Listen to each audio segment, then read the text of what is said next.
नमो भगवते वासुदेवाय। श्रीमद्वाल्मीकि रामायणम् आरण्यकाण्डम् दशमः सर्गः। रक्षोवध समर्तनम्। वाक्यमेतत्तु वैदेह्या व्याहृतं भर्तृभक्तया श्रुत्वा धर्मे स्थितो रामः प्रत्युवाचाद मैथिलीम्। हितमुक्तं त्वया देवी स्निग्धया सदृशं वचः कुलं व्यपदिशन्त्या च धर्मज्ञे जनकात्मजे। किं तु वक्ष्याम्यहं देवी त्वयैवोक्तमिदं वचः क्षत्रियैर्धार्यते चापः नार्थशब्दो भवेदिति।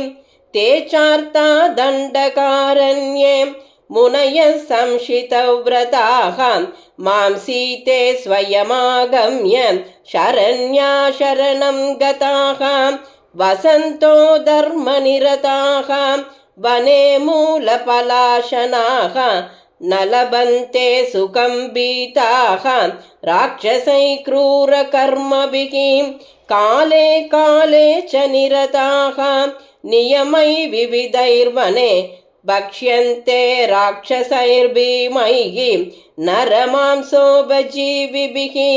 ते भक्ष्यमाना मुनयः दण्डकारण्यवासिनः अस्मानभ्यवपद्येति मामूचु द्विजसत्तमाः। मया तु वचनं श्रुत्वा तेषामेवं मुखाच्युतं कृत्वा चरणशुश्रूषां वाक्यमेतदुदाहृतं। प्रसीदन्तु भवन्तो मे ह्रीरेषा हि ममातुलां यदीदृशैरहं विप्रैः उपस्थेयैरुपस्थितः।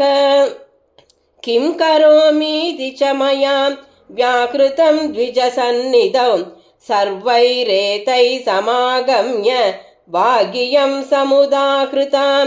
राक्षसैः दण्डकारण्ये बहुभिः कामरूपिभिः अर्दिता स्म स्पृशं राम भवान् न स्नातुमर्हति।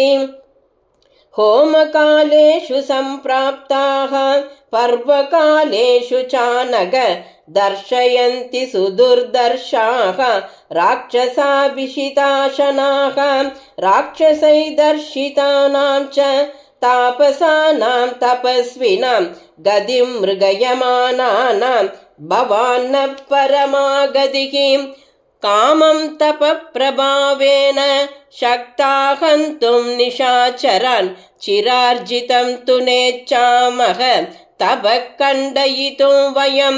बहुविघ्नं तपो नित्यं दुश्चरं चैव राघव तेन शापं न मुञ्चामः भक्ष्यमाना च राक्षसैः।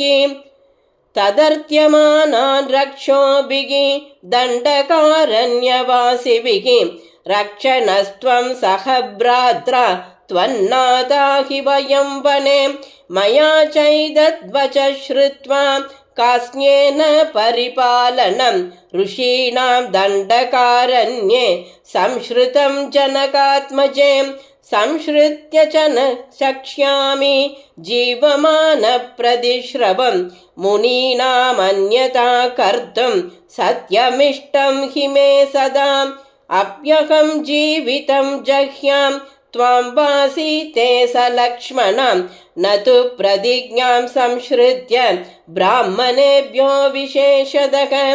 तदवश्यं मया कार्यं ऋषीणां परिपालनम् अनुक्तेनापि वैदेही प्रतिज्ञायतु किं पुनः।